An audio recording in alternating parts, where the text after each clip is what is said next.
우리가 마태복음 18장을 우리가 보면서 예수님을 따르는 교회, 그러니까 예수님을 드러내고 있는 교회라고 볼 수가 있는데, 그런 교회 공동체가 어떤 공동체가 돼야 되는가 하는 걸 우리가 계속 살펴보고 있습니다. 이제 그동안 우리가 봤던 것이, 첫 번째는 예수 믿는 그 작은 자 한 사람도 업신여기지 말아야 된다. 그래서 이제 교회 안에서 예수를 믿고 있다면 아무리 작은 자도 업신여기지 않는 그런 공동체가 돼야 된다 하는 걸 말씀드렸고, 두 번째는 이제 길 잃은 양을 찾는 공동체. 그래서 이제 길을 잃었다는 것은 하나님의 말씀에서 벗어난 건데, 이제 그런 사람들을 말씀으로 돌아오게 하는 사명을 우리가 감당해야 된다라는 걸 말씀드렸고요. 그 다음에 이제 지난번에 우리가 봤던 게 순결한 공동체. 그래서 죄를 품고 가는 공동체가 아니라 이 죄악이 있을 때 죄를 해결해 가면서 우리가 가는 공동체가 돼야 된다라는 걸 말씀을 드렸습니다. 오늘 말씀은 용서하는 공동체입니다. 21절부터 35절까지 용서에 대한 얘기가 등장을 하고 있으니까 한번 이 내용을 우리가 보겠는데, 이 말씀은 많은 오해를 가져오는 그런 말씀 가운데 하나입니다. 우리 시대의 교회가 이 말씀을 해석할 때 좀 많은 부분이 오해가 많습니다. 그래서 이 말씀에 대한 좀 정확한 의미를 좀 생각해 보도록 하겠습니다. 여러분, 용서라는 말 뜻이 그 용자가 얼굴 용자도 되기도 하고, 이제 받아들일 용자도 되기도 하고, 그리고 서자는 그 어질 서자 이게 쓰고 있습니다. 그래서 국어 사전에서는 어떤 잘못이 있을 때 그것에 대해서 벌을 주지 않고 너그럽게 이해한다, 이제 그런 의미를 가진 말이 바로 용서입니다. C.S. 루이스가 그 순전한 기독교라는 책에서 용서에 대해서 이렇게 얘기합니다. 누구나 용서라는 것은 훌륭한 일이라고 말을 합니다. 다 그렇게 얘기한다는 겁니다. 그러나 정작 용서가 필요한 상황이 되면 용서라는 말만 꺼내도 화가 나서 으르렁거리게 마련입니다. 이렇게 얘기합니다. 그러니까 용서가 훌륭하다는 건 알지만 정작 용서해야 할 상황이 오게 되면 사람들은 화를 내게 됩니다. 이건 이제 본인이 이제 경험이에요. 그 사람의 본인이 이제 그렇게 했다는 건데, 이제 그것을 얘기를 하는데, 사람이라는 존재는 허물도 있고 결점이 있습니다. 그래서 용서해야 할 일도 많고 용서 받아야 할 일도 많습니다. 오죽했으면 예수님께서 주기도를 가르칠 때 날마다 우리가 그 죄 용서가 필요하다, 이렇게 이제 가르쳤을까요? 주기도문 자체가 날마다 우리에겐 어떤 죄 용서에 대한 필요하다, 이렇게 얘기를 합니다. 이 말씀을 여러분들이 이해할 때 이제 우리가 뭘 전제를 좀 해야 되고 보냐면, 예수님께서 앞에서 어떤 얘기를 했습니까? 교회 안에서 범죄한 형제를 어떻게 다루어야 되는가를 얘기를 했죠. 그래서 1대1로 먼저 다루고요. 그 다음에 두세 사람이 가서 이렇게 찾아가고요. 2명, 3사람, 한두 사람 이렇게 가고, 그 다음에 마음대로 안 되면 교회가 이제 이렇게 해서 지난번에 말씀드린 것처럼 이제 교회가 아주 강력한 어떤 조치를 취하는데, 최고 강력한 조치는 뭐라고 그랬어요? 출교고, 그 앞에 단계가 이제 수찬정지 이렇게 나가는 단계라고 말씀을 드렸습니다. 그러니까 베드로가 이 예수님의 말씀의 의도를 이해를 했어요. 깨달았습니다.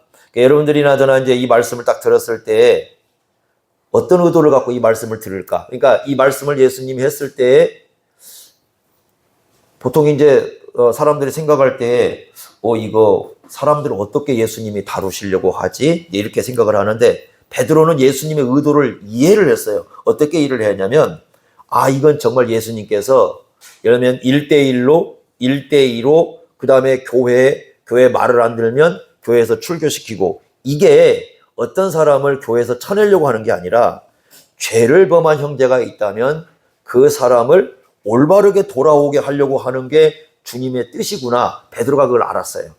그러면 범죄한 사람에게 필요한 게 뭐겠어요? 당연히 용서겠죠. 그럼 이제 생각을 하는 겁니다, 베드로가. 그러니까 베드로도 많이 이제 발전을 한 거죠. 예수님 말씀을 듣고. 그러면 용서를 해야 되는데 용서가 얼마 정도까지 필요한 거지? 이렇게 생각을 하는 거예요. 그러니까 여러분, 이게 지금 어떤 얘기를 하려면, 용서라는 말씀을 할 때 이 말씀은 개인적인 관계를 다루는 말씀이 아니에요.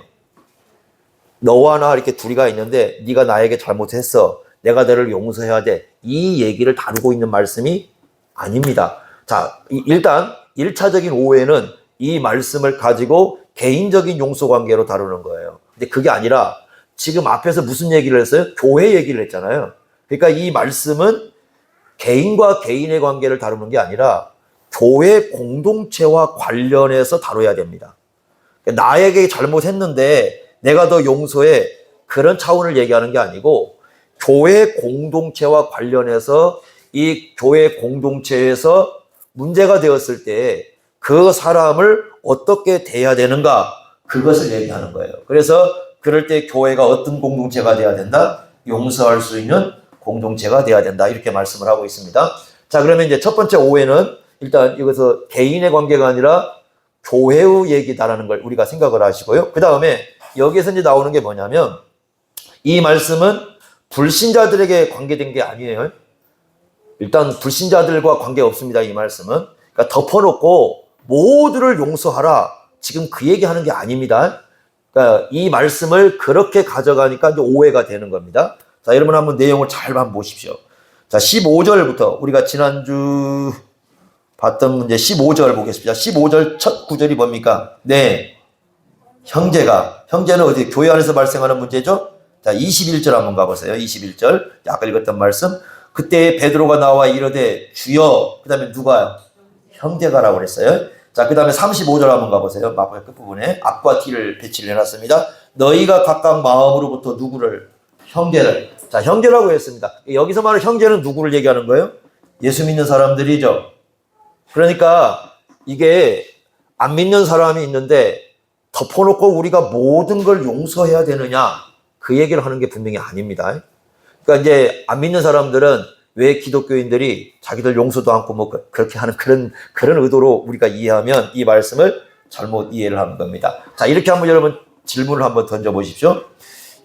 자, 예수님께서 모든 사람을 용서하셨습니까?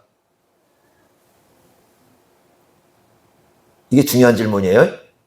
만약에 예수님께서 모든 사람을 용서했다면 이제 그렇게 얘기를 할 수 있지만 예수님께서는 모든 사람을 용서한 것이 아닙니다, 분명히. 그러죠? 자, 예를 하나 들어보겠습니다. 여러분, 사탄은 어때요? 하나님을 대적했던 사탄과 사탄을 따르는 그 악한 귀신들을 어디로 보내셔요? 지옥으로 보내십니다. 아예 용서하지 않으십니다. 자, 그 다음에 예수를 안 믿는 사람들 어떻습니까? 예수를 안 믿는 사람. 예수 안 믿는 사람들도 천국 가나요?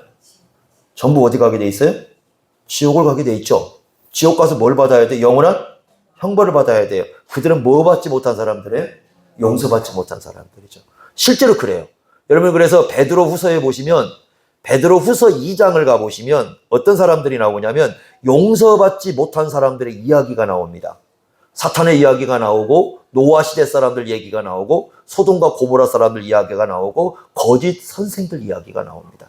그러니까 예수님께서 말씀하는 건 뭐냐면 모든 사람을, 심지어 믿지 않는 사람들까지도 용서하라 이런 얘기를 하는 게 아니에요. 이 말씀을 그런 식으로 이해하면 이 말씀은 제대로 이해를 못하는 겁니다. 그러니까 이 말씀은 어느 쪽에 있는 사람들이냐면 예수님의 십자가의 은혜를 누리는 사람들에 대해서 지금 하시는 말씀이에요. 그러니까 이 말씀을 용서를 이해할 때 조심하시기 바랍니다. 그래서 이 말씀을 적용할 때는 함부로 적용하시면 안 됩니다. 그냥 막 안 믿는 사람들을 향해서거나 아니면 잘못된 길을 가고 있는 사람한테 용서해야 된다, 이렇게 얘기하시면 이 말씀 자체를 굉장히 오해를 하고 있다. 두 번째 문제는 또 이제 거기서 나오는 겁니다. 자, 그러면 형제라고 해서 이제 이렇게 갑니다. 이제 우리가 예수 믿는 사람들이라고 이제 바꿔요. 그 다음에 형제라고 해가지고 죄를 덮어놓고 용서하라는 뜻이냐, 요것도 우리가 생각을 해야 됩니다.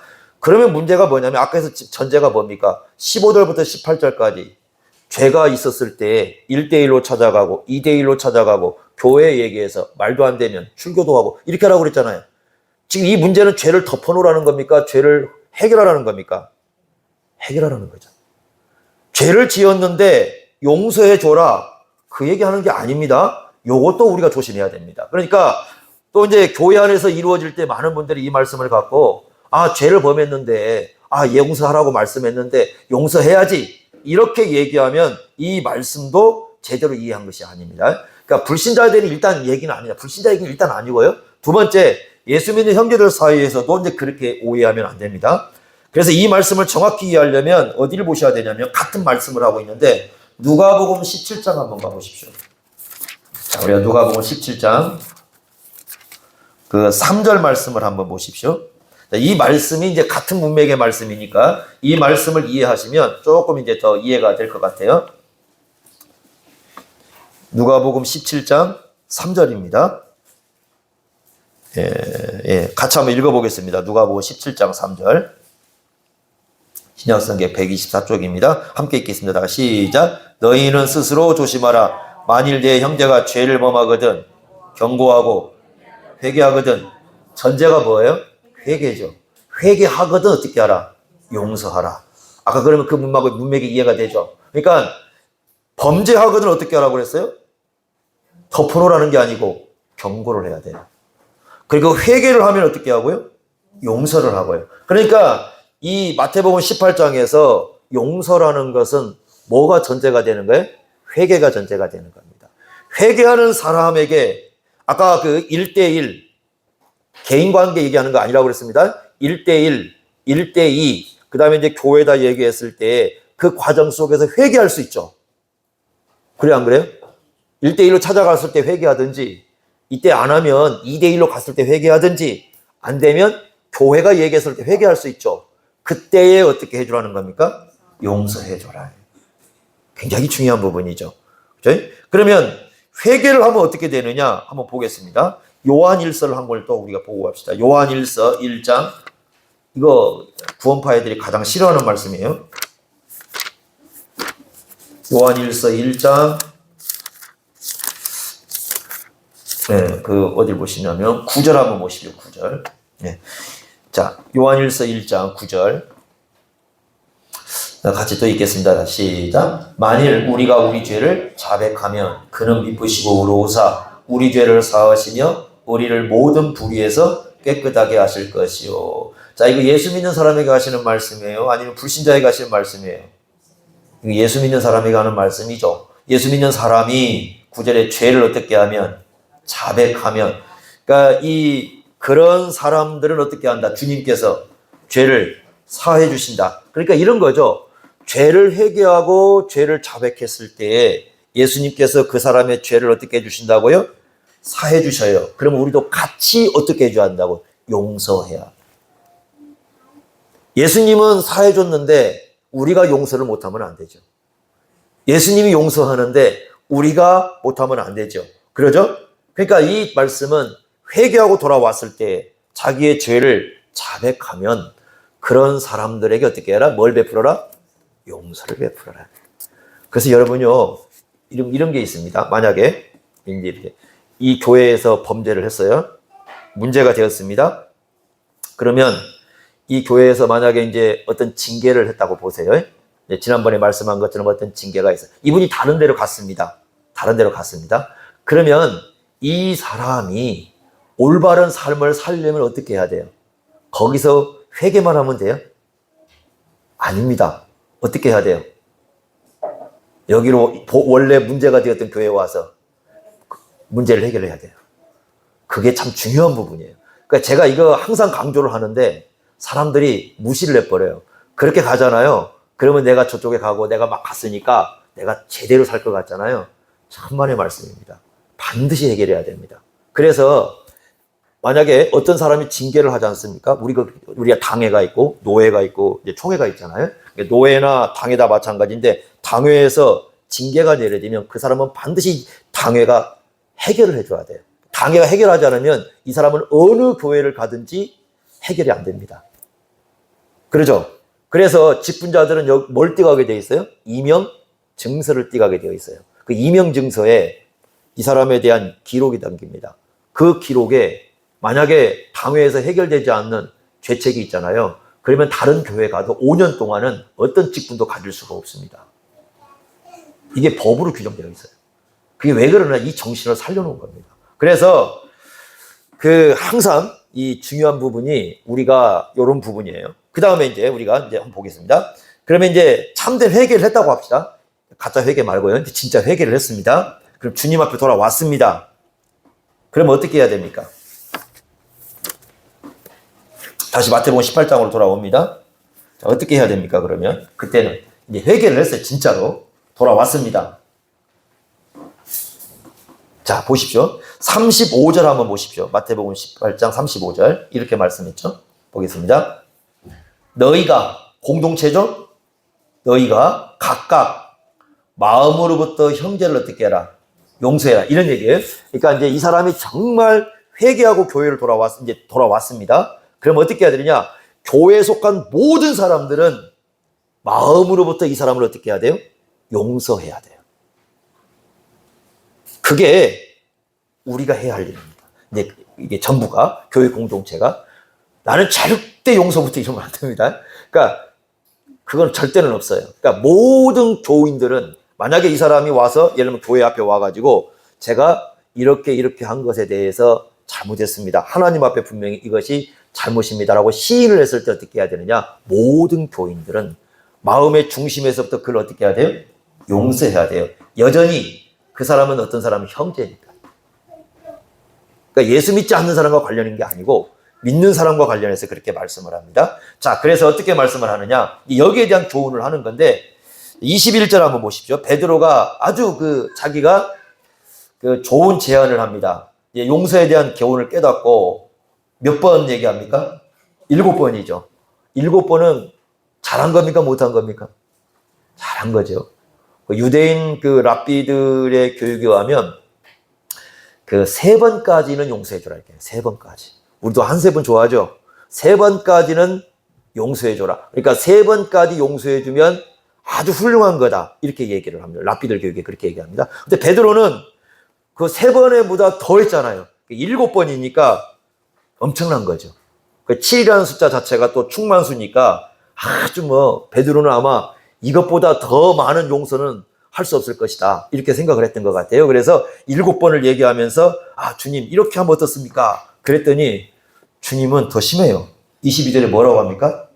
7번이 아니라 7번을 70번씩.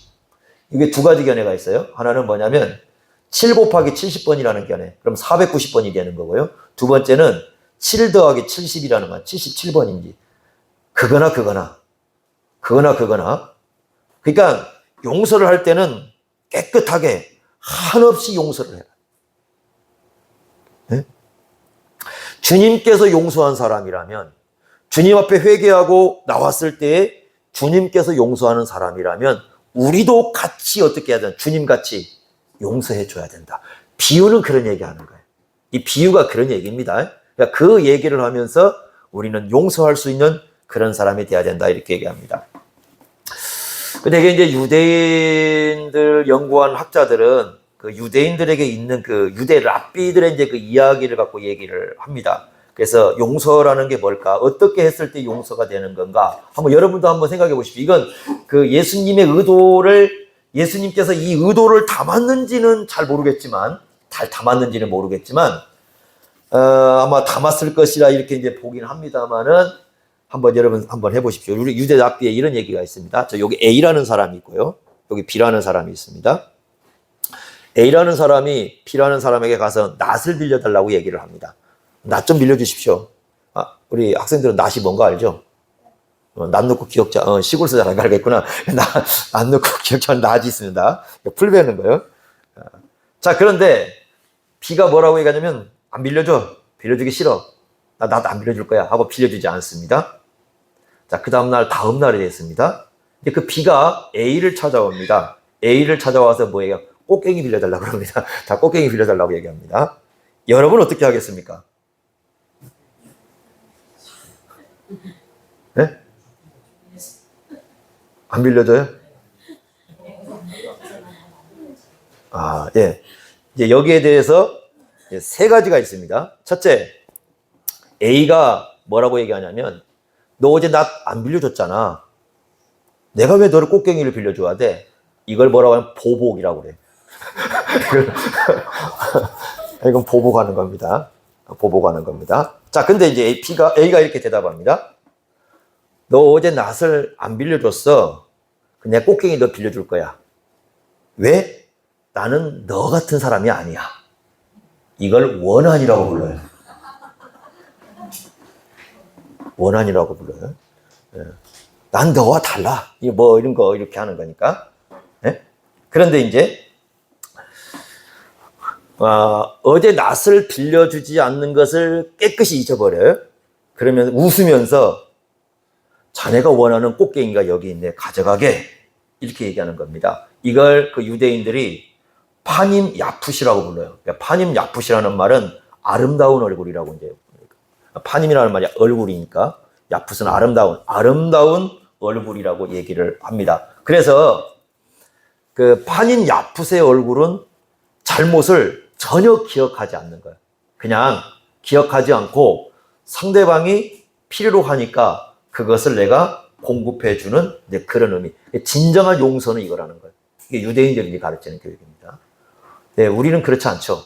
되게 용서했어요. 나중에 일 되면 어떻게 됩니까? 그 과거 것도 다 끄집어냅니다. 1장부터 1, 2, 3, 4 쫙 다 끄집어내가지고 이랬잖아. 그러니까 세월이 갈수록 이게 어떻게 돼요? 쌓여가지고 이 마음의 목록에서 다 나오는 거죠. 그죠?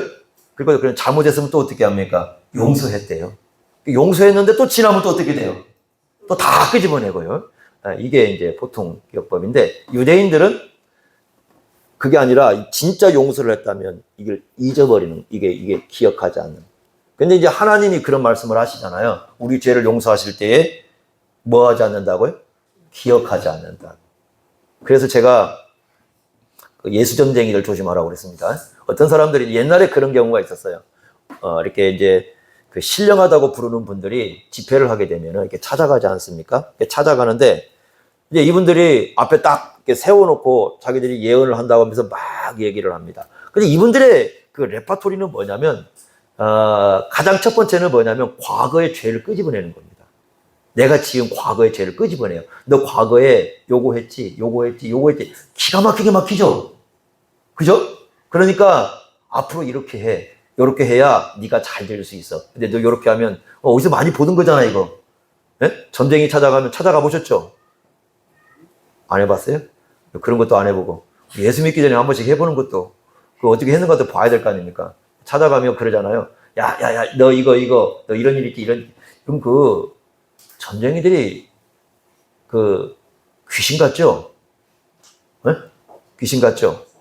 네, 철학가를 이제 전북대 이제 철학가 하셨던 지금은 돌아가셨는데 철학을 했다가 신학을 해갖고 돌아가셔본데 그분이 저에게 해준 얘기입니다. 전라북도 곳곳에 가면은 널려있는 그 길거리에서 점치는 분이 다 자기 철학과 제자랍니다. 여기 철학과 나오신 분은 거기로 안 가서 다행이지만 제자랍니다. 그래서 어떻게 점을 치느냐? 철학을 배우면 점을 칠 수 있답니다. 그래서 그분이 하나 가르쳐 줍니다. 사람이 딱 앞에 놓고 얘기를 한답니다. 야, 또 이제 점치러 온 사람들 다 어떤 사람이 와요? 다 문제 있는 사람이 와요. 문제 없으면 점치러 가요, 안 가요? 안 가죠. 이게 다 안 돼요. 문제가 있어서 오는 거. 그러니까 얼굴에 전부 뭐가 와요? 뭐 갖고 와요? 수신과 근심을 갖고 다 오는 겁니다. 그래서 물어본답니다. 너 정말 보니까 올해 좀 큰일 있었구만? 그럼 자기가 얘기한대요. 그리고 기가 막히게 맞힌대요. 본인이 가면서 자기가 딱 얘기한답니다. 다 어떻게 알았냐고. 내가 큰일 있는 거. 아니 거기 오면 다 큰일 있으니까 오지. 큰일 없으면 뭐하러 와요 거기를. 그러죠. 또 막 옵니다 그러면 아이고 일이 큰일 있구만. 그러면 어떤 사람들이 다 결혼식 앞두거나 뭐 이런 거 있잖아요. 다 큰일 앞두고 오지 그 왜 오겠습니까 그 자리에. 안 그래요?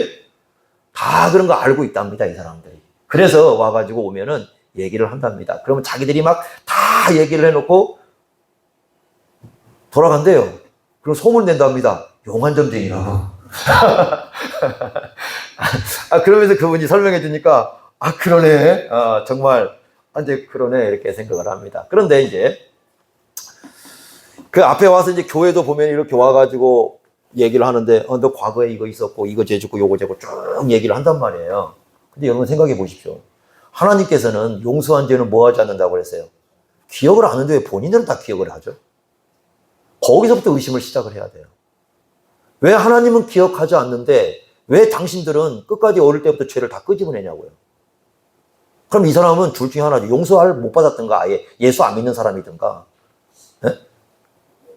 아니면 이쪽에 이제 완전히 잘못됐다든가 둘 중에 하나겠죠. 여러분 생각해 보세요. 하나님께서는 용서한 죄는 기억하지 않는데 왜 그 사람은 기억해내야 되는가? 이건 이제 우리가 생각해 보라고 그랬잖아요. 그러니까 하나님께서는 기억을 하지 않는다. 이런 얘기인데요.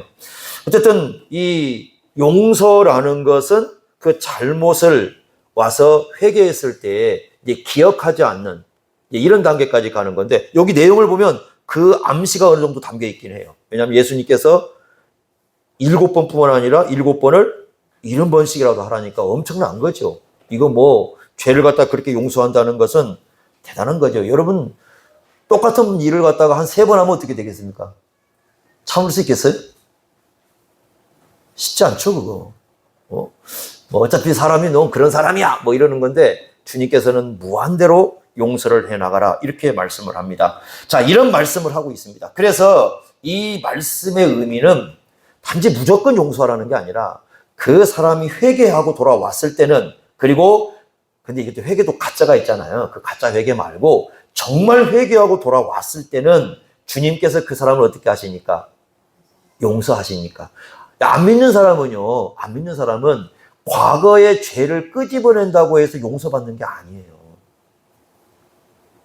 용서라는 것은 누군가가 나에게 용서를 해줘야 용서가 되는 거거든요. 누군가가 나에게 용서를 해준다는 것은 내가 어떤 대상에게 범죄를 했다는 것이에요.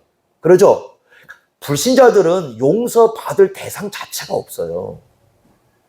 하나님이 존재하지 않기 때문에 용서라는 말 자체도 성립이 별로 안 됩니다. 그 사람들은. 그런 얘기하는 게 아니에요. 그러니까 여기는 어떤 사람들이냐면 정말 예수를 믿는 사람이고, 예수를 믿는 사람이 죄를 고했을 때 하나님께서 용서를 해 주시는 거예요. 누구 때문에 용서를 하시는 거예요? 예수님 때문에 용서하시는 겁니다. 예수님께서 이 사람의 모든 죄값을 치렀기 때문에, 예수님께서 이 사람의 모든 죄 문제를 짊어지셨기 때문에 그 예수님의 보배로운 피로 말미암아 용서를 해 주시는 거죠. 그럴 때는 우리도 어떻게 해야 된다? 같이 용서해 줘야 된다는 겁니다. 예수님이 용서했는데 우리가 용서하지 않으면 안 되는 거죠. 그러면 여기서 중요한 게 뭐겠습니까? 결국은 앞에서 얘기하는 게 뭐예요? 베드로의 의도를 딱 알잖아요. 베드로의 얘기도 보고 예수님이 앞에서 그 1대1, 1대2 그다음에 교회 얘기하는 걸 보면 뭐가 지금 중요하다는 걸 알 수 있어요. 그러면 이 중심 속에는 회개가 굉장히 중요하죠. 성경에 회개는 2가지가 있습니다. 그럼 여기서 이제 진짜 회개가 뭔가를 우리가 생각을 해야 됩니다. 회개는 2가지가 있습니다. 첫째는 어떤 회개가 있냐면 예수 믿을 때 이루어지는 회개가 있어요. 이건 일생에 한 번만 있습니다. 그것을 그 사도행전 11장 18절에 뭐라고 부르냐면 생명 얻는 회개라고 부릅니다. 요건 일생에 딱 한 번이에요. 생명 얻는 회개. 그러니까 자기의 그 과거에 살던 그 모든 그 예수 믿고 떠난 삶에서 돌이켜가지고 하나님께로 완전히 돌아오는 그야말로 구원의 역사 속에서 일어나는 회개입니다. 요건 딱 한 번이에요. 그걸 우리가 뭐라 회심이라고 불러요. 네? 이건 하나님의 선물입니다. 그래서 거기에 보면은 하나님께서 이 회개를 주셨다. 사도행전 11장 18절에 생명 얻는 회개를 주셨다. 하나님의 선물이라 이렇게 얘기를 합니다. 이런 회개가 있습니다. 이거 일생에 한 번 있습니다. 2번째는 예수를 믿고 난 이후에 그럼에도 불구하고 우리에겐 끊임없이 뭐가 있어요? 결점이 있고 또 우리에겐 결핍이 있고 부족함이 있잖아요. 이제 그걸 회개하는 게 있습니다. 그걸 어떻게 하느냐? 하나님의 그 말씀의 빛 앞으로 나가야 돼요. 그러니까 이건 하나님의 말씀이 없으면 이 회개도 이루어지지 않습니다. 하나님의 말씀의 빛 앞으로 나아가가지고 우리의 그 부족함, 우리의 결핍을 보게 되지 않습니까? 그러면 그때 이제 회개를 하는 건데, 그러니까 회개라는 건 뭐냐면 거기서 말하는 회개는 내가 잘못했다. 그게 아니고 하나님의 말씀으로 돌아오는 거예요. 그걸 회개라고 부르는 겁니다. 하나님의 말씀으로 돌아오는 거예요. 자, 한번 보십시오. 양이 100마리가 있었는데 한 마리가 길을 잃었지 않습니까? 그 양이 돌아왔죠. 그걸 누가복음 15장에서 그걸 뭐라고 불러요? 양이 돌아온 것이 저번에 계속 얘기했지만 양은 하나님 말씀으로 돌아온 거라고 그랬습니다. 그걸 뭐라고 그러냐? 회개라고 불러요. 회개하는 한 사람의 영혼을 기뻐하신다고 그렇게 부릅니다. 그러니까 진짜 회개했다면 어디로 돌아와야 돼요? 말씀으로 돌아오는 거예요. 그러니까 말씀이 없으면 진짜 회개도 없어요, 사실은. 요한계시록 2장과 3장에 보시면 여러분 요한계시록 2장과 3장에 7교회가 나오지 않습니까? 7교회가 두 교회 빼고는 모두가 다 책망을 받죠. 두 교회만 칭찬을 받고요. 그런데 자 보십시오. 요한계시록 2장 5절 에베소교회 회개하라고 합니다. 2장 16절 회개하라고 합니다. 2장 21절 회개하라고 합니다. 3장 3절 사대교회 회개하라고 합니다. 3장 19절 라오디아 교회 회개하라고 합니다. 두 교회 빼고 모든 교회에 뭘 얘기합니까? 회개하라고 그러거든요. 거기서 말하는 회개는 뭐예요? 주님께서 어떤 말씀을 주셔요. 너 교회가 너 올바로 되려면 이렇게 해야 된다고 말씀을 주셔요. 그랬을 때 그 말씀으로 돌아오는 걸 뭐라고 불러요? 그걸 회개라고 부르는 거예요. 그러니까 회개라고 하려면은 그래서 올바르게 돌아오는 길이 있어야 그게 회개인 거죠. 그게 하나님의 말씀이거든요. 그러니까 진정한 회개를 했다면 이제 돌아와서 어떻게 하는 겁니까? 아, 내가 하나님 말씀에 비추어 보니까 내게 이런 삶을 내가 못 살고 있었구나. 내가 이런 삶에는 결핍이 크구나. 이렇게 생각하면서 그래, 이제 내가 이 말씀으로 돌아가서 내가 이런 말씀 가운데 살아야 되겠다라고 하면서 회개했을 때는 어떻게 하라는 게 우리가 서로가 그 사람을 용서해주고 또 다른 곳에서는 뭐라고 되어 있어요? 그런 사람을 위하여 보여주고 기도해주고 그래서 그 사람이 하나님의 말씀에 이렇게 설 수 있도록 기도해주고 용서해주고 이것이 교회가 해야 할 일이라고 가르쳐주는 겁니다. 그래서 이것도 이 회개도 사실은 하나님께서 뭘 주셔야 되냐면 은혜를 주셔야 돼요. 이런 회개도 그냥 일어나는 건 아니에요. 어떤 은혜를 주셔야 되느냐? 하나님의 말씀을 깨닫는 은혜를 주셔야 돼요. 하나님의 말씀을 깨닫지 못하면 하나님의 말씀을 알지 못하면 이 회개도 할 수가 없어요. 그러니까 처음에 예수를 믿을 때 생명 얻는 회개, 즉 하나님께로 돌아오는 그 회개를 하는 것도 하나님의 은혜가 있어야 되지만 예수를 믿고 난 이후에 하나님의 말씀이라는 그 빛 앞에 서서 자기 자신을 돌아보고 자기 자신을 회개할 때도 하나님의 은혜가 필요합니다. 그래서 회개의 모든 전제는 하나님의 뭐가 있어야 된다? 은혜가 있어야 된다. 하나님의 은혜를 누리는 사람을 우리는 뭐 해야 돼요? 용서할 수 있어야 된다는 거죠. 그래서 이 말씀은 그렇게 이해를 해야 됩니다. 그렇지 않으면은 이 말씀의 그 문맥 자체가 이 글을 떼고 있는 거예요. 그러니까 문맥 자체가 글을 떼고 있는 거예요. 그런데 21절에 보면은 그때 하면서 앞을 이어가고 있잖아요. 앞을 이어가고 있기 때문에 개인과 개인의 관계를 얘기하는 게 아니라 그 사람의 교회와 그 사람과의 관계 속에서 이루어지는 그런 문제를 여기서 다루고 있습니다. 그러니까 이걸 우리가 이제 전제를 하고 했을 때 이제 개인으로 갈 수가 있는 거죠. 그러면서 이제 나중에 보면은 여러분 그 바울이 쓴 서신에도 보면은 서로가 용서해야 된다라는 말씀을 하고 있는데 역시 그 바울 서신도 교회를 중심에 놓고 하고 있는 얘기입니다. 그래서 이런 부분을 우리가 잘 기억을 해야 됩니다. 자, 그러니까 우리가 정리 한번 하겠습니다. 그러면 이 말씀을. 자, 일단 이 말씀은 개인과 개인의 관계 얘기하는 게 아니라 교회와 그 사람과의 관계를 얘기하는 거고요. 두 번째, 불신자에 대해 한 얘기가 아니다. 불신자를 덮어놓고 용서해야 된다. 또 죄지은 사람 덮어놓고 용서해야 된다. 그 얘기하는 게 절대 아닙니다. 그 이렇게 오해를 하시면 안 됩니다. 요건 두 번째 오해 조심하고. 세 번째, 예수 믿는 형제라고 해도 죄를 범했는데 용서를 해야 된다. 그 얘기하는 게 아닙니다. 또 한 가지 여기서 한 가지 우리가 잠깐 넘어갈 건 뭐냐면 이런 겁니다. 용서를 했다고 해서 그 죄에 대한 처벌이 없어지는 건 아니에요. 자, 이게 한번 다윗을 예로 한번 들어보겠습니다. 다윗이 정말 악한 죄를 범했죠. 바세바와 간음을 했고요. 우리아를 죽였습니다. 자, 하나님께서 나단 선지자를 보냈어요. 그 말씀을 듣고 다윗이 어떻게 했습니까? 회개했습니다. 어느 정도 회개를 했습니까? 네? 네. 그 시편에 보면 나오죠. 침대에서 울었는데 침상이 떠다닌다고. 여러분 그렇게 울 수 있나요? 막 울었는데 막 침상이 떠다닐 정도로 울 수 있나요? 아무리 울어도 그렇게 안 나오죠. 침상은 고사하고 베개도 한적씩인데 뭐. 그죠? 근데 얼마나 다윗이 울었는가 웁니다. 그런다고 해서 그 죄를 지은 대가가 사라졌나요? 아니죠. 어떻게 됐습니까? 왕위에서 쫓겨나야 됐고, 아들이 반란을 일으키고 아들이 죽고 뭐 이런 일들이 막 집안에 발생을 해버립니다. 즉 뭐냐면 하나님께서 용서하셨다고 해서 거기에 대한 대가의 처벌도 사라지는 건 아니에요. 그 값은 치릅니다. 그래서 여러분 죄 짓는 게 무서운 거예요. 왜 죄 짓는 게 무서우냐? 거기 하나님 공의 하나님께서 그런 부분에 대해서 하십니다. 용서는 하셔요. 분명히 다 용서를 받았습니다. 용서를 받았지만 그 죄를 지은 것에 대한 그 처벌은 받습니다. 그래서 거기에서 이제 그 처벌을 받으면서 그럼에도 불구하고 하나님이 나를 용서했다는 것에 대해서 다윗은 감사를 합니다. 이런 모습들을 우리가 봅니다. 자, 그래서 이런 부분을 우리가 잘 하셔야 됩니다. 그러니까 덮어놓고 뭐 예를 들면 죄를 덮기 위해서 용서합시다. 죄를 덮기 위해서 은혜로 합시다. 성경은 그거 허락하지 않습니다. 그렇게 말하지 않는 거예요. 그러니까 용서라는 것은 반드시 뭐가 와야 된다? 회개가 와야 되는 거죠. 그래서 그 회개가 와야 되는데, 자, 회개를 했을 때, 그래서 이 사람이 정말 내가 이제 하나님 말씀대로 살겠다고 했을 때, 예수님 앞에 돌아왔을 때는 반드시 우리는 전부 뭐 해야 돼? 온 교회들은 다 용서하는. 더 이상 그 모든 과거의 죄는 기억하지 않고 용서하는. 왜? 주님께서 그렇게 하셨기 때문에. 이게 이제 우리가 해야 할 일이라는 거죠.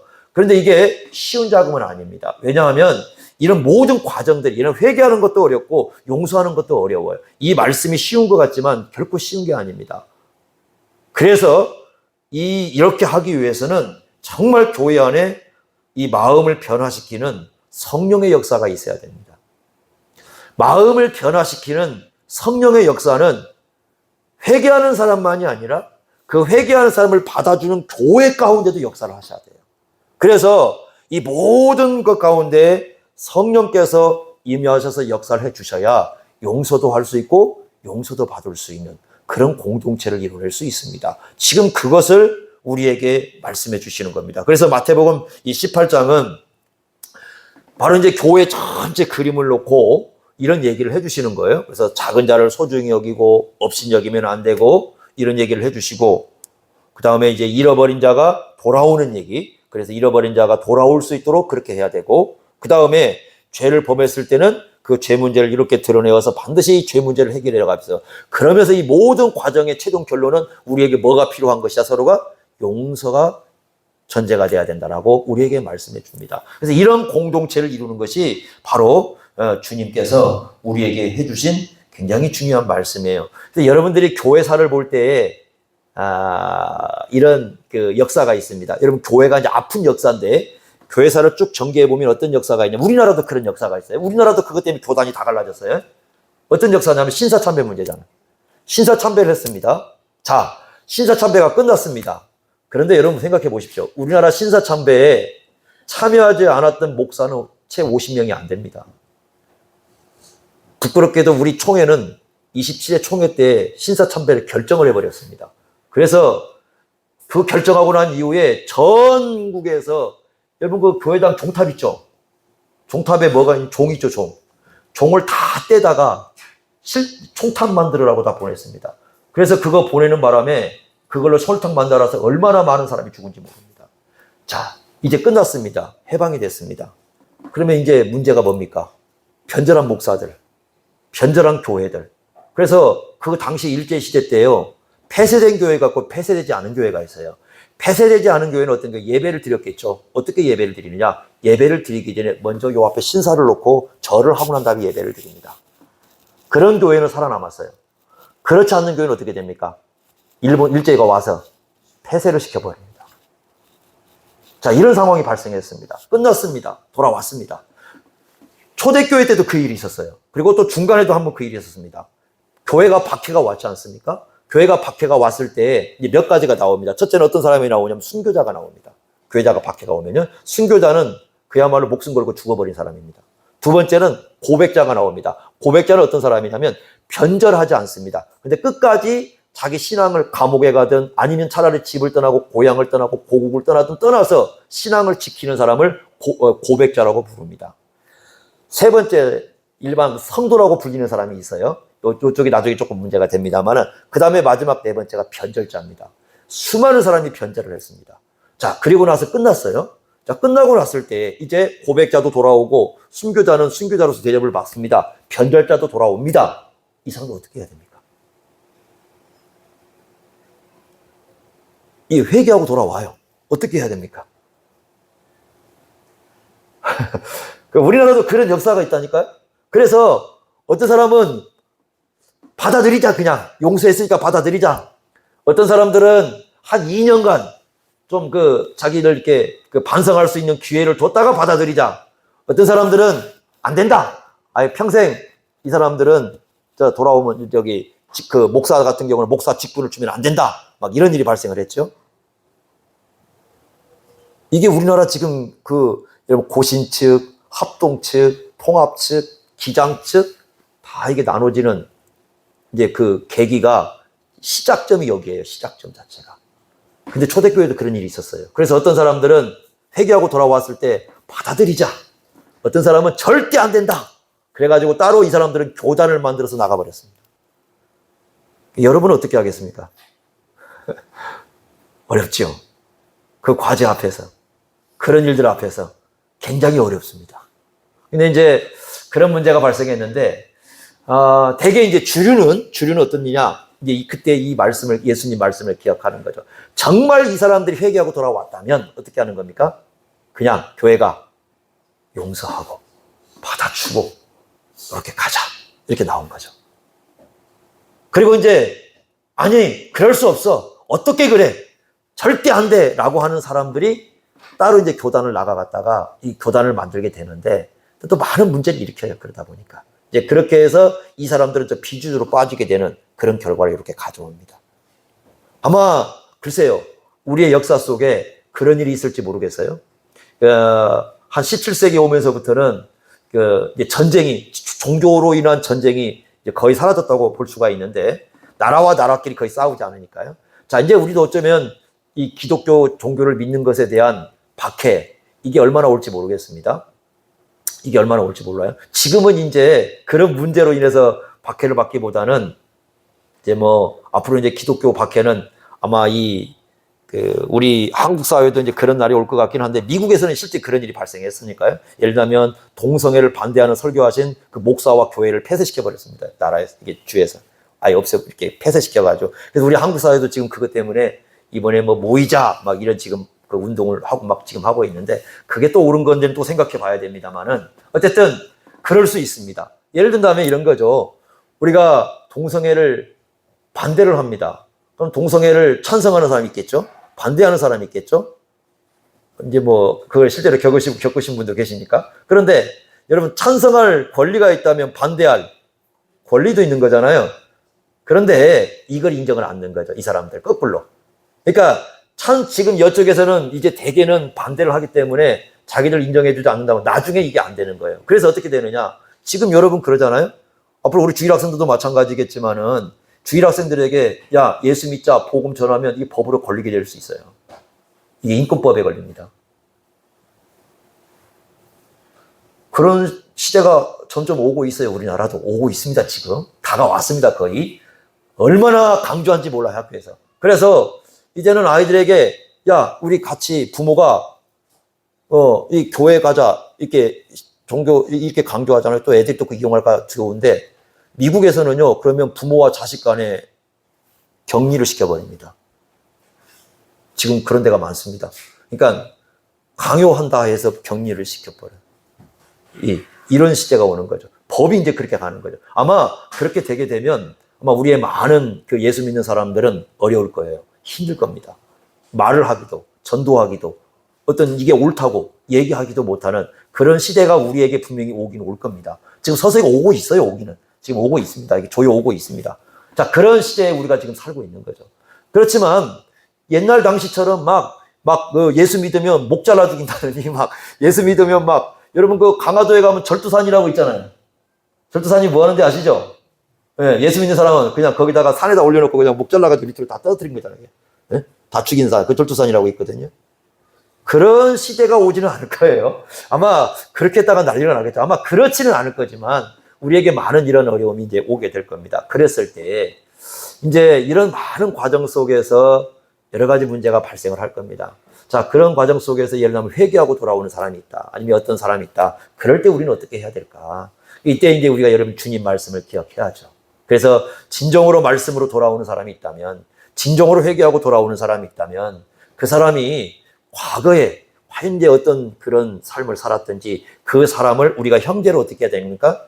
중심으로부터 용서하고 품어주고 안아주고 그게 우리 예수 믿는 사람들이 해야 할 일이다. 이렇게 얘기를 합니다. 자, 그래서 이 말씀을, 이런 그 중요한 예수님의 말씀을 우리가 기억하면서 이 말씀대로 용서가 할 수 있는 공동체, 그러한 공동체가 우리가 될 수 있도록 힘써가면서 또 기도해야 될 것 같습니다. 이 말씀 기억하십시오. 기도하겠습니다. 하나님 아버지, 오늘 주신 주님의 말씀을 통해서 용서하는 공동체가 어떤 공동체인가를 주님 말씀을 통해서 생각해 봅니다. 죄를 회개하고 돌아왔을 때, 우리 하나님 말씀 앞으로 돌아왔을 때, 다시 하나님을 찾았을 때 우리의 심령 속에서 용서하는 마음이 있어야 된다고 가르쳐 주십니다. 그러한 주님의 마음을 품고 우리가 주님의 몸된 교회를 이룰 수 있도록 함께하여 주옵소서. 예수님의 이름으로 기도하옵나이다. 아멘.